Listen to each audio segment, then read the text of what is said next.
தமிழ்நாட்டுடைய நீர்வளத்துறை அமைச்சர் மரியாதைக்குரிய துரைமுருகனுடைய மகன் இந்த நாஞ்சில் சம்பத்தான் சொல்லுவாரு, கருணாநிதிக்கு அவசியம் இல்லாமல் பிறந்த ஸ்டாலின் அப்படின்னு. துரைமுருகனுக்கு அவசியம் இல்லாமல் பிறந்த அந்த கதிரானந்த் சொல்றான், என்ன இன்னைக்கு 1000 ரூபாய் வந்துச்சா, பேரலவழி வாங்கிட்டீங்களா, குங்கும பொட்டு வாங்கிட்டீங்களா, பான்ஸ் பவுடர் வாங்கிட்டீங்களா, பளபளப்பா இருக்கீங்க, லிப்ஸ்டிக் போட்டிருக்கீங்க.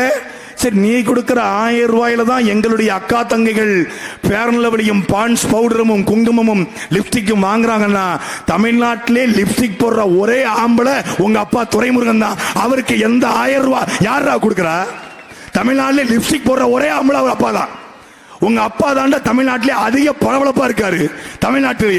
தமிழ்நாட்டிலே அதிக பளபளப்பாக இருக்கிற குடும்பம் கோபாலபுர குடும்பம். அந்த குடும்பத்திற்கு பான்ஸ் பவுடர் வாங்க எந்த 1000 ரூபாய் எவன் கொடுக்கறான்? நீ 1000 ரூபாய் கொடுத்த பிறகுதான் நாங்க பான்ஸ் பவுடர் போடுறோமா? நீ 1000 ரூபாய் கொடுத்த பிறகுதான் நாங்க பேரலவழி போடுறோமா? நீ 1000 ரூபாய் கொடுத்த பிறகு நாங்க குங்கும போட்டு வைக்கிறோமா? அப்ப எவ்வளவு எகத்தாளம், எவ்வளவு நக்கலு. அந்த 1000 ரூபாய் உங்க ஆத்தா காசா, உங்க அப்பன் காசா, உங்க தாத்தா காசா, இல்ல கருணாநிதி சம்பாதிச்சதா, இல்ல ஸ்டாலின் சம்பாதிச்சதா, இல்ல உதயநிதி ஸ்டாலின் சம்பாதிச்சதா? எவன் சம்பாதிச்சது? நம்முடைய வரி பணம்.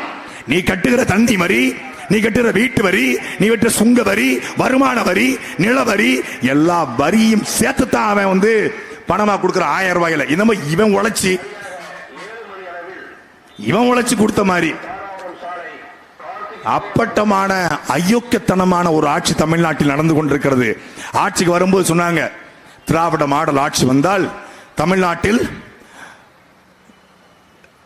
தமிழ்நாட்டுடைய கடனை அடைத்து விடுவோம். எடப்பாடி பழனிசாமி 5 லட்சம் கோடி கடன் வாங்கி வச்சிருக்காரு.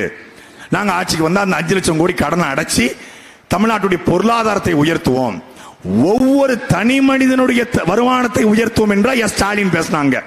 அப்போ ஒரு பாட்டு போட்டான். நான் கூட அந்த பாட்டை ரசிச்சு கேட்டேன். ஒவ்வொரு உடன்பிறப்புகளுடைய ரிங்டோன் அந்த பாட்டு தான். எஃப்எம்க்கு போனா அந்த பாட்டு, டிவியை திறப்புனா அந்த பாட்டு, ட்விட்டருக்கு போனா, பேஸ்புக் போனா, இன்ஸ்டாகிராம் போனா, யூடியூப் போனா, ஒரு தேநீர்களை டீ குடிச்சா, வாகனத்துல பயணப்பட்ட, எங்க திரும்பினாலும் அந்த பாட்டை தவிர எந்த பாட்டும் இல்ல. ஸ்டாலின் தான் வராரு, விடியல் தர போறாரு, அதுதான் மக்களோட முடிவு அப்படின்னா. இருட்டா இருக்கும் வானத்துல ஒளி கீற்று ஒண்ணு பொறக்குதப்பா, வாராரையா அவரை வாராரையா, நல்ல வாயில தாராரையா அப்படின்னா ஒரே இதா தந்துட்டாரு. வாராரையா அவரே வாராரையா. இப்ப போட சொல்லுங்க, மானம் உள்ள திமுக காரன் சக்கரபாணியுடைய அடிபொடிகள், பெரியசாமியுடைய அடிபொடிகள், எவனாவது ஒருத்தன் இந்த மண்ணில மானம் உள்ள திமுக காரன் எவனாவது ஒருத்தர் இருந்தா இந்த வீதியில நீ ஸ்டாலின் தான் வராரு, மயிர புடுங்க போறாரு அப்படின்னு பாட்ட போடுறா பாப்போம். போடு, செருப்ப கலட்டி அடிப்பா மக்கள், செருப்ப கலட்டி. கொதிச்சு போயிருக்கிறான், ஒவ்வொருத்தரும் கொதிச்சு போயிருக்கிறான். 3 வருஷம் திமுக ஆட்சியில ஒட்டுமொத்தமான செல்லையும் வெள்ளத்தில் மிதந்தது, கேட்க நாதி இல்ல. ஒட்டுமொத்தமான திருநெல்வேலியும் வெள்ளத்தில் மிதந்தது, கேட்க நாதி இல்ல. தூத்துக்குடி, திருநெல்வேலி, கன்னியாகுமரி வெள்ளத்தில் மிதந்தது, கேட்க நாதி இல்ல. ஒட்டஞ்சத்திரத்துல மழை வரல, தப்பிச்சிட்டீங்க. மழை வந்துச்சுன்னு வைங்க, உங்களையும் போட்ல தான் மீட்டுக்கணும். அங்க சென்னையிலேயாவது கொஞ்சமாவது பாதாள சாக்கடை இருந்துச்சு, ஒட்டஞ்சத்துல ஒண்ணும் இல்ல. அப்படியே மிதந்து சாக வேண்டியதான். எந்த ஊர்லயும் பாதாள சாக்கடை இல்லை, எந்த ஊர்லயும் நீர் மேலாண்மை. நீர் மேலாண்மை என்னன்னு எனக்கு தெரியாது. No water management, only money management. காசு தந்தா போதும், பல்லு ஈனி இழிச்சுக்கிட்டு எவன் கொடுத்தாலும் வாங்கி போட்டுவாங்க.